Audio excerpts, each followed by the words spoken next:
Hey y'all, this is the Kentucky Renaissance Man.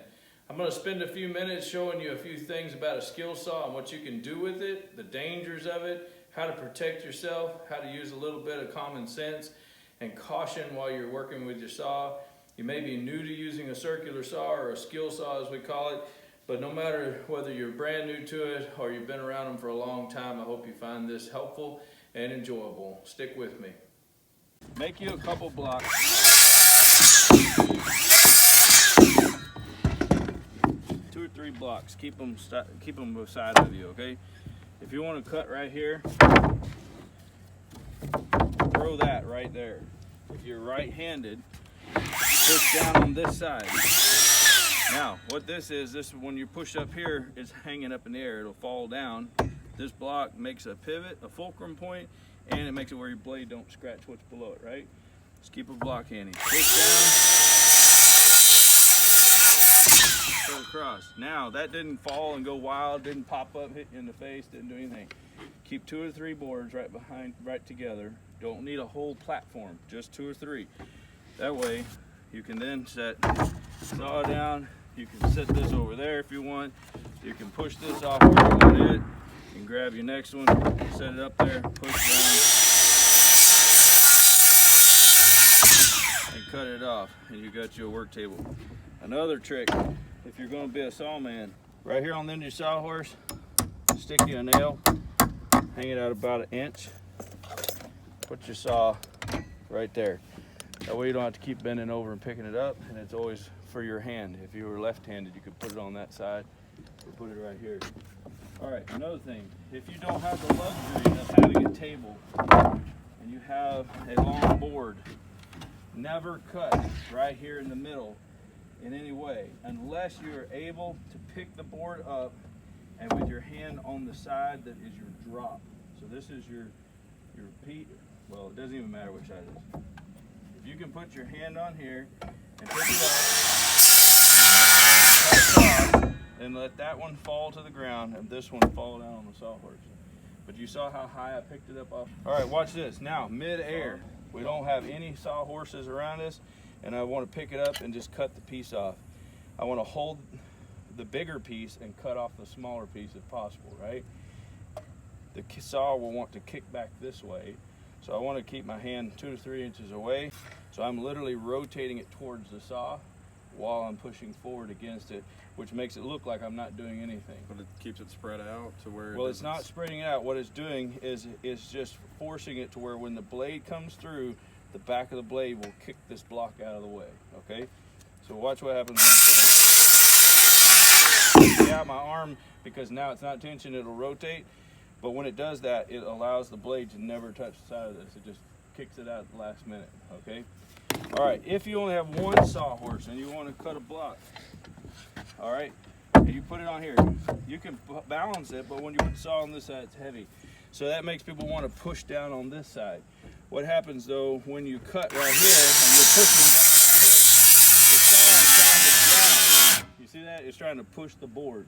So you need to hold it close to the horse. So I'm going to put my hand here and here, maybe even lock my finger on there, put my thumb down where it creates friction on there, right? And then if this board is too long and I can't hold the weight up by putting here, then what I might do is put my knee under it here and then clamp it down there. You see what I'm saying? So now I've created a second sawhorse. Just a little hook on your knee and put it on there. See how perfectly stable that stayed and that dropped off. Right? So don't be afraid to use all your limbs. Whatever you do, never cut like this with your leg directly behind you, okay? When you get 3/4 of the way through, watch where this goes. When you get all the way through here, that saw blade is completely exposed. If it kicks up and there was a piece of trash in here, it can just land right in your leg, okay? Another thing, when you're ripping, if you're ripping, you don't want to sit and rip this way. Ripping is by far the most dangerous as far as kickback, I think, okay?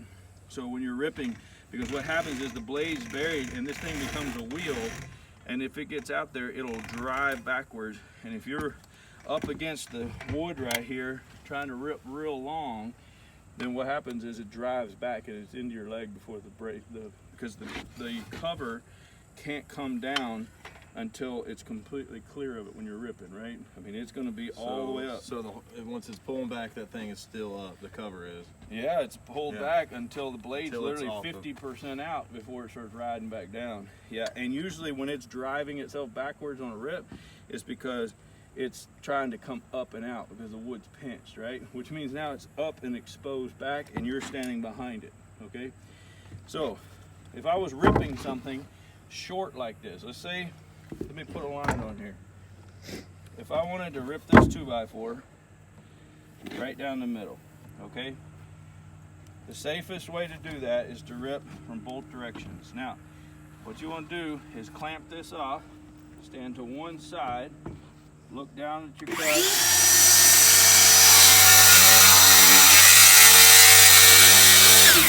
Rip, stop, let the saw come to a complete stop. Turn the board around. Now hold both pieces. See, our kerf is on that side of the line, so you need to adjust.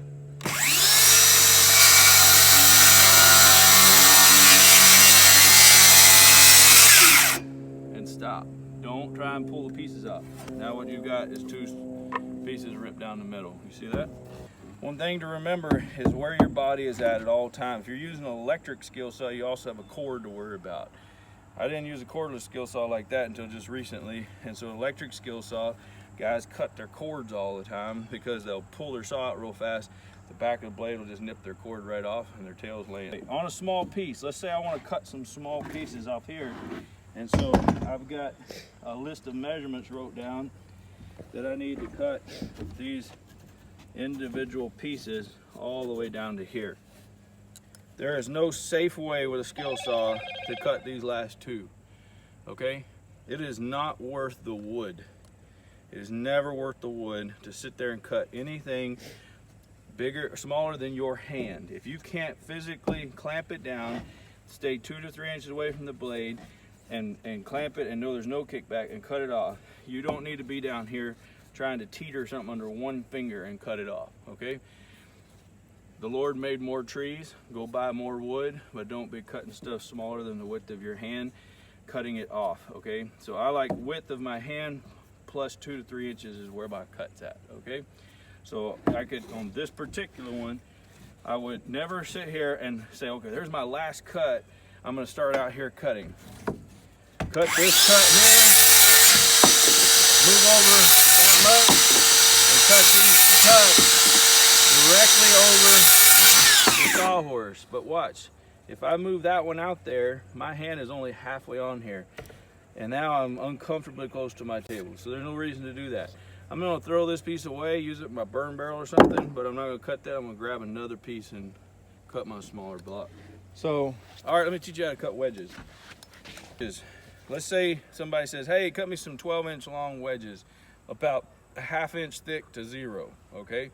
What you don't want to do is go over here and pull a tape measure, mark 12 inches, and then cut wedges back and forth out of it. Choose a piece at least 50% longer than what you're gonna cut.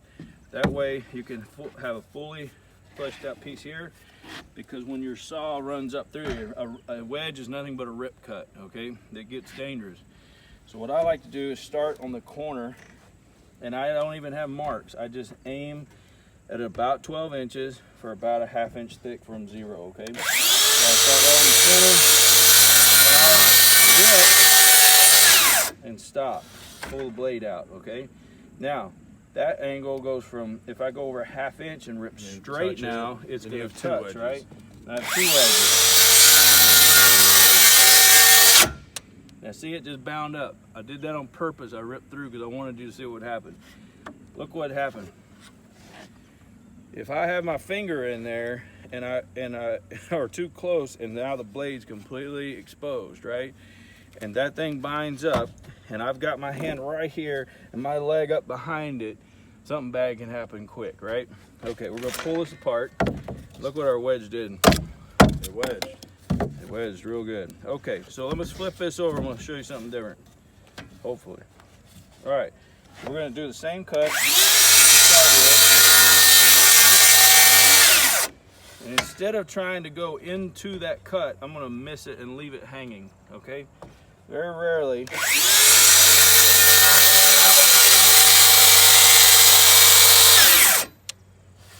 Now, you see how paper thin that is? Now I'm gonna do this again.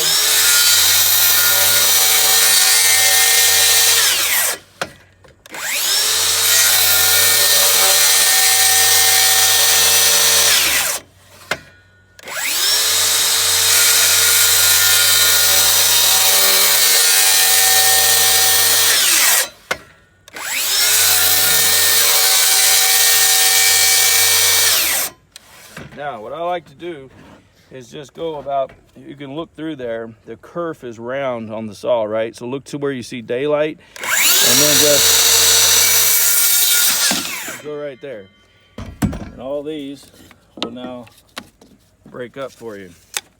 And you'll have all the wedges you want safely without back kicking.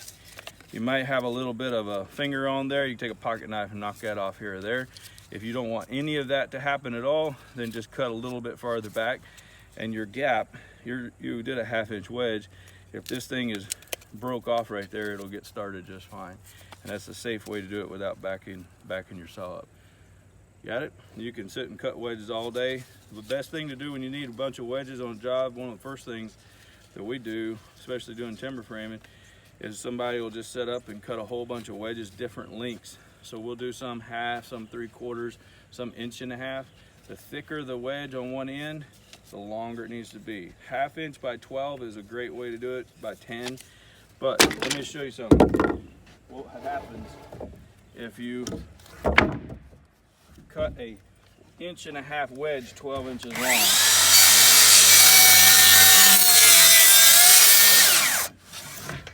All right. What you have is a wedge that will work for some things, but because it's so tapered, if you're trying to drive it under a long flat surface and it's plumb, as it comes in here, it's unsupported on the other side, right? So the object you're wedging tends to roll, which means that you then have to have an opposing wedge coming from the other side every time. If I have, now that's true to every wedge in theory, right? Even if it's a 1/2 inch one, but it rolls a whole lot less, okay? So you can force something longer before it has adverse effects on it. But if you're trying to drive an 1.5 inch wedge, the farther you go, the more tension there is, the more it's going to tend to roll it, right? If you want to push something up level, take 2 wedges, slide them into the gap, and then as you push this wedge this way and the other wedge that way, the object gets higher, right? And so then you can break these off. That works too if you're going this way or into a door jamb or under a timber, something like that, you want to raise it up. You can take 2 hammers and drive them from each side and you can raise the object up. But thinner wedges, you just need a couple wedges the distance that you're trying to move it. You can also double up 2 wedges from this direction. A really great way to use wedges is to put one from one direction, one from another when you're moving them, and you get a whole lot more distance out of them. You see that? And so we just went up 1.5 inches with 3 wedges. Now at some point you can't drive this middle one that way without breaking these off, right? So you can keep snapping them off, drive it up, snap it off.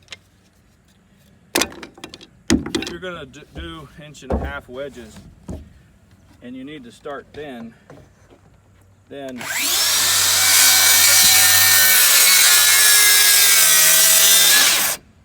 most likely you don't need a sharp point, okay? So this is 1.5 inch wedge on this end, but it's about 3/4 on this end, right? And so if you're trying to drive up like a real heavy timber and use a sledgehammer to do it, you don't necessarily need a paper thin edge to start, but you have a gap of 3/4 to start with, then cut your wedge about 5/8 or something, and up to 1.5 inches or 2 inches thick, and then you've got a large heavy duty wedge that you can drive in. And the same thing, once it's up there, you may need a paper thin edge one to get started on it. But a paper thin wedge with a sledgehammer is just going to snap it off. It can't take the kinetic impact, right? But this can take a serious impact. So if I wanted to raise something 2 or 3 inches, I could do a thick heavy duty wedge and another thick heavy duty wedge opposite of it, and have 2 guys pounding on this thing with a sledgehammer from each side and raise something real heavy straight up. All right, the first thing that needs to be on your mind when you get your circular saw is to have it unplugged and inspected. Make sure your safety guard is in really good function. You do not want there to be a cracked bottom, any loose parts. Make sure nothing's missing. It seems obvious, but a lot of people will pick up a tool real quick in a hurry right off the shelf, and they'll just plug it in and go to town with it. Also, inspect your blade. This blade on this saw has been damaged. Somebody's been cutting something, looks like plastic or something. So I'm going to put a brand new blade on it before we get started. Before you do anything, you need to have the right wrench so you don't strip your nut out. But make sure you have the right wrench. On every skill saw I've ever owned, you have a lock built in that you can press. Sometimes they're up here on the top, sometimes they're on the motor, but it'll stop the motor.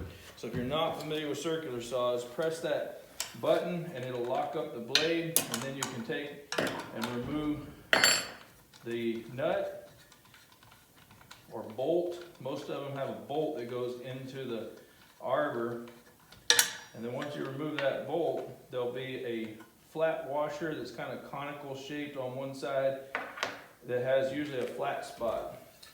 Open your guard, hold it with one hand, give the blade a wiggle, and then typically blades have markings on one or both sides, but they'll have an arrow that shows you which direction the blade goes. However, you should know that a skill saw blade always turns to where the teeth are cutting up towards the front of the deck, so the points on the bottom should face the forward part of the saw.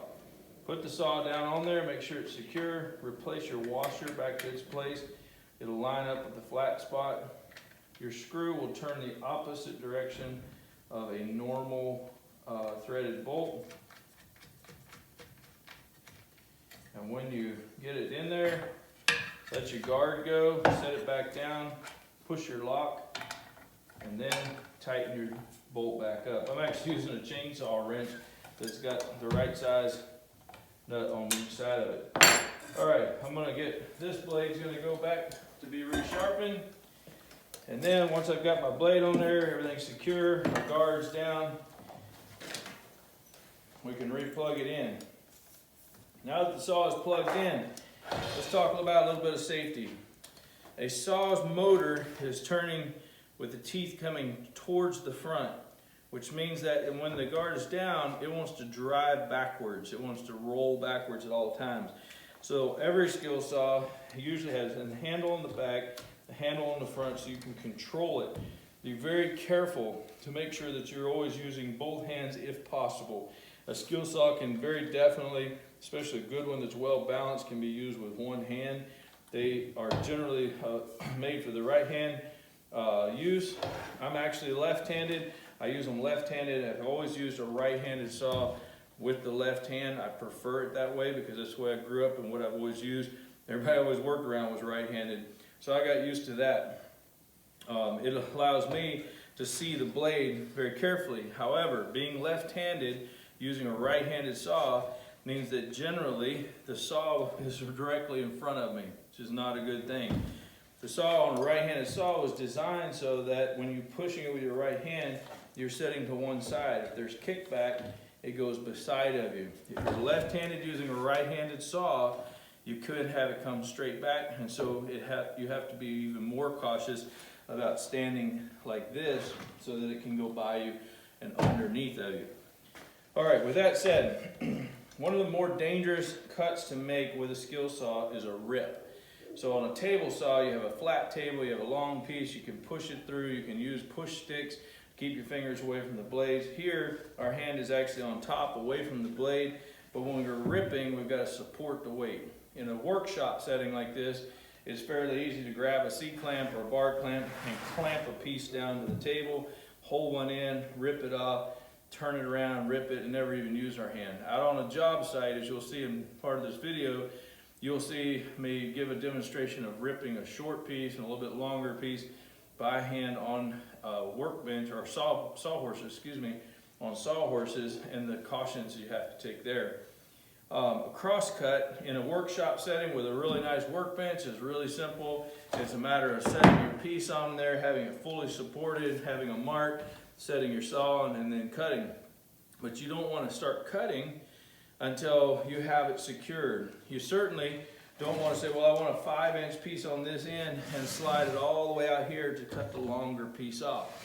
Always think about the balance of your piece of wood. That is as important as whether or not you can pull the trigger and follow a straight line. All right, with that said, I'm gonna set my saw down here out of the way for a minute, and I want to draw a couple of lines on this board. Now, we can cut a straight cross cut with our skill saw without a square if we put a line on there. Sometimes you'll see carpenters make a mark like that that'll mean, you know, cut on this side or that side. Sometimes you'll have a carpenter who will just put a little small mark. Sometimes they just freehand a mark, and they're not real worried about whether the saw is cutting perfectly true. However precise you need to be, you can be with a skill saw. However, one of my favorite ways to cut with a skill saw is to actually use my speed square, hook the tang on the outside with the point there, use the mark or gauge on the skill saw, line it up with it, and then just kind of rest it against the square up against the table, and now I've got a built-in gauge. When I cut, that gives me a really true size without this thing moving. It's all in one motion. I've got my fingers wrapped on the biggest part of the square. My thumb is indexed right here where the square and the 2x4 or any other board come together. I'm able to clamp it. Let me show you something though. On a larger board, if I've got a wider board, I can't reach all the way across here. I can't hook my fingers there, but the board, you just have to put your palm down, and then you can make your cut. You'll still end up with a perfectly square cut across there. If you're cutting a board with just the mark and no square, sometimes I'll take my thumb and support this as I'm trying to find my mark as I come in. And so I'm pushed down. I use my thumb to help gauge the saw back and forth so that I'm not just aimlessly trying to drag on there. I'll take my thumb, put it up here. I'll come up and do a test touch with the blade back here where I can see the blade, and then I'll look at the gauge and the blade and make sure that they index together before I start. Then I'll take and begin my cut.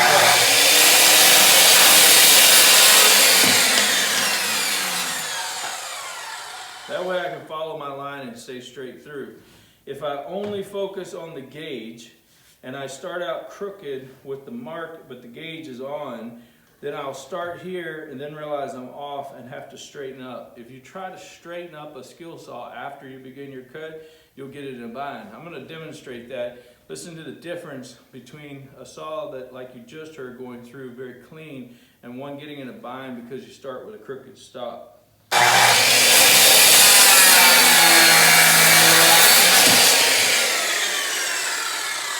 What I ended up with is a crooked cut that became straight.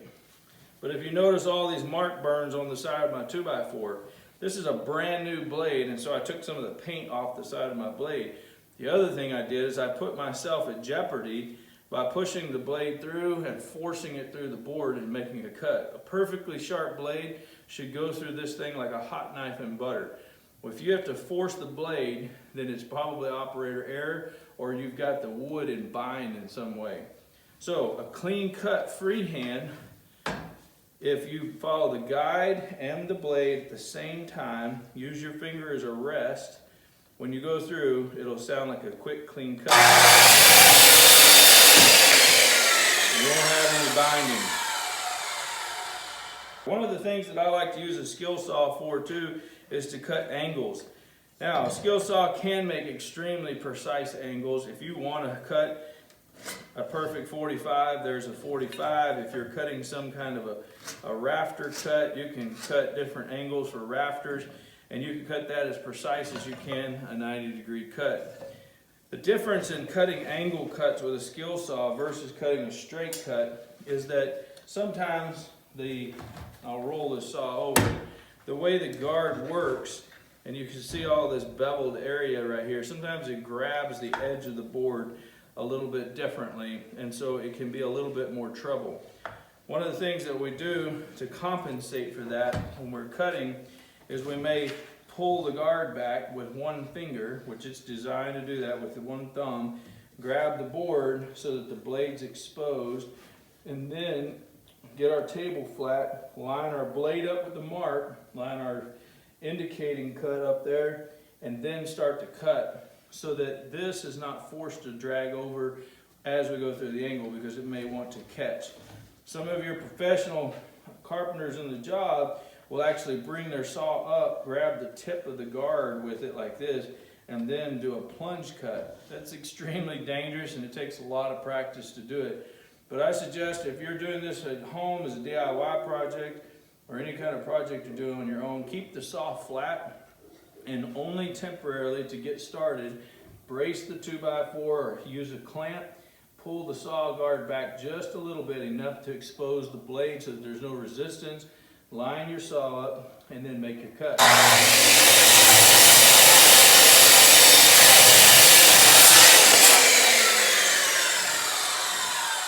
Now you notice that I only went about halfway through the blade holding the guard up. Once I felt like the guard was properly riding up the cut, I let go of the guard so that as soon as I pulled the saw away, that guard would come back and protect the blade. In case you have kickback, you don't want to have that thing come back with you with you holding the guard up and you can't stop it.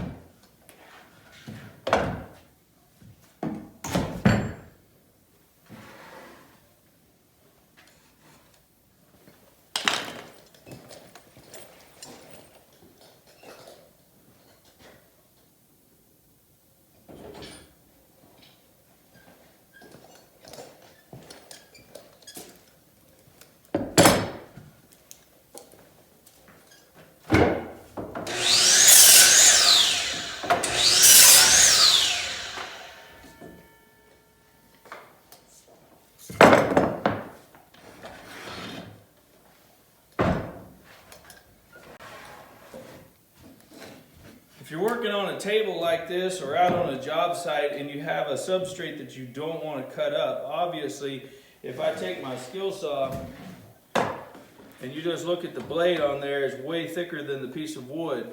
Typically, when possible, adjust your table where it only cuts just through the material. It's one of the main features of Skillsaw. It's very easy to go up and down and to lock right back into place and to adjust from one thickness to the other. In fact, there's even an indicator on the back of this saw for different thicknesses.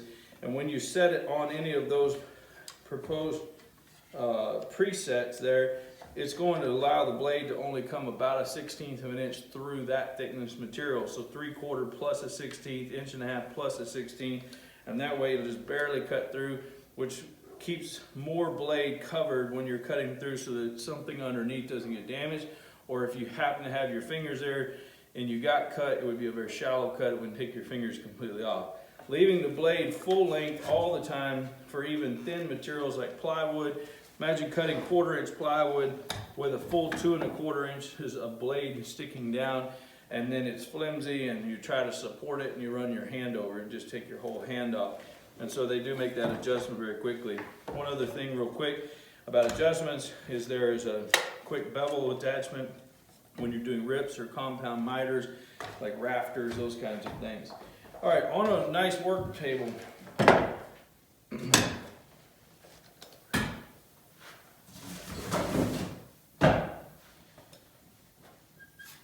On a nice work table, one of the things I do if I'm going to be cutting here in my shop is I'll put boards underneath my workpiece where I'm going to support the work, so when I make a cut, my drop and my saw doesn't cut into my saw. Okay.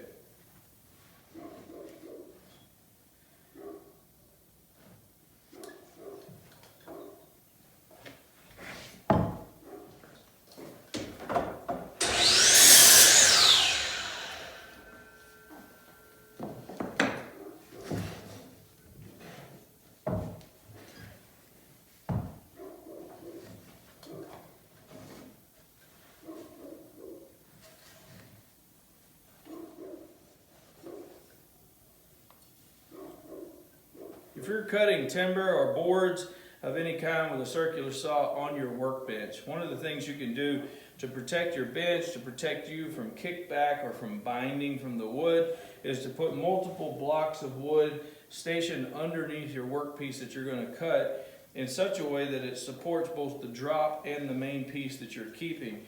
And so imagine that I'm going to cut this board in half, and I've got a mark here. I've got a block stationed on each side, so when I make my cut, it won't be in a bind. It'll support it on both sides. This is in case I have a very long piece of wood that I can't just hang off the side, or maybe it's a really nice piece of wood that I don't want falling on the ground and taking a chance on getting it damaged, and so I want it supported on my workbench.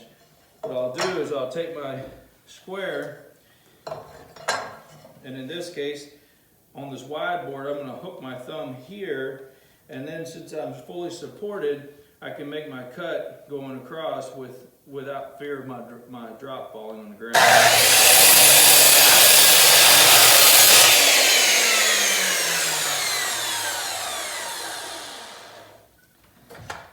Now I let my saw come to a complete stop there before I pulled it out for a couple reasons. One, as I made my cut, you saw that nothing moved other than it shifted side to side a little bit.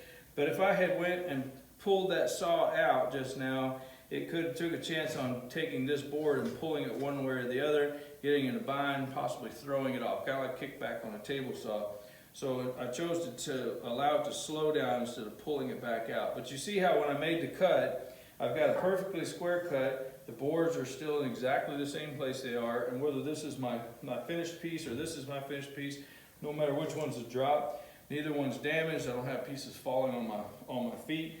While I'm holding a saw that's still spinning, I'm not having to worry about things falling. And so if you take the time to put a few pieces underneath, especially on each side of your cut, and then to support the weight equally outside so that nothing's either on a flex or in a dip, it'll help you a whole lot with your safety, with your kickback. All right, let's discuss ripping a board. So I'm gonna take this board here, and we could clamp it on this end, but I wanna show you what happens when you clamp a board, even to a workbench, just to make a rip. So I'm not gonna actually turn the saw on, but imagine I'm trying to rip down through here. If my width of my rip is such that I can clear the clamp, that works out good. But what if I wanted to rip right along this edge? When I get down here, I've got to move my clamp anyway.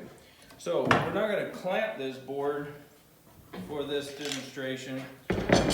We're actually going to hang our whole entire board off of our... One of the cuts that's made a lot on the job site is when you have 2x4s or things that need to be cut off, and so somebody gives you a measurement and say, hey, cut this off right here, and they throw you a measurement, or they've put a mark and you take your square. So a lot of times you don't have sawhorses on a job site or a workbench or somewhere else to work. I'll use my toe. Depending on the length of the board, I'll pick it up with it, then put my saw in a downward motion. I'll have a stack of wood and I can bring the next one up. So to demonstrate that, I don't want to have this thing down here over my foot, obviously cutting right across my foot. This is about being supported to one side, but cutting in a downward motion, bracing it off, and so the board is in a good secure way.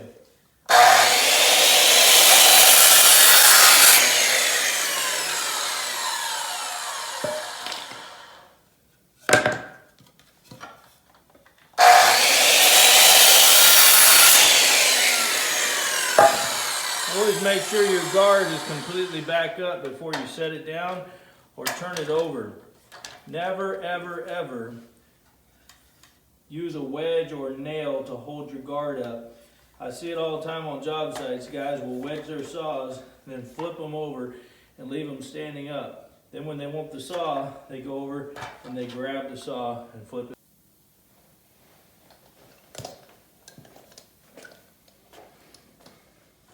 One thing about safety on a circular saw, a skill saw, never, ever, ever, ever wedge your blade guard up. You'll see this a lot in professional framers on construction sites, and I've seen some horrific accidents, guys cutting their arms or legs. A really good friend of mine years ago had his saw blade, his guard wedged up, and his trigger on his switch malfunctioned. He plugged the cord in and the switch was electrified and the guard was up, and he had set the saw up on a ledge above his head, and when he plugged it in, it came on, and all he heard was the saw kick on, and he looked up and saw it coming at him, and he put his arm up, and the saw literally cut his arm nearly completely off right there. Nearly died right on the job. Never do this, and you'll see it all the time. The guy's like, oh, I'm used to it, it's the only way I know, it's faster, I don't have to worry about reaching and pulling this thing up all the time. Never ever work with a guy who has his saw blade up. It is unnecessary. They have a thumb latch on here for a reason, so that if you need to do a plunge cut or a trim cut or an angle cut or something like that, you can control it, and this is almost like a dead man switch. If you let go of it, it closes. If you let go of this with a wedge in there, it doesn't close.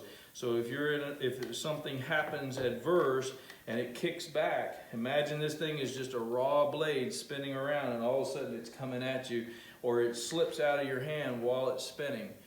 Bad things can happen quick. Please never, ever, ever wedge your blade back like that right there. It's tempting, but it's a bad idea.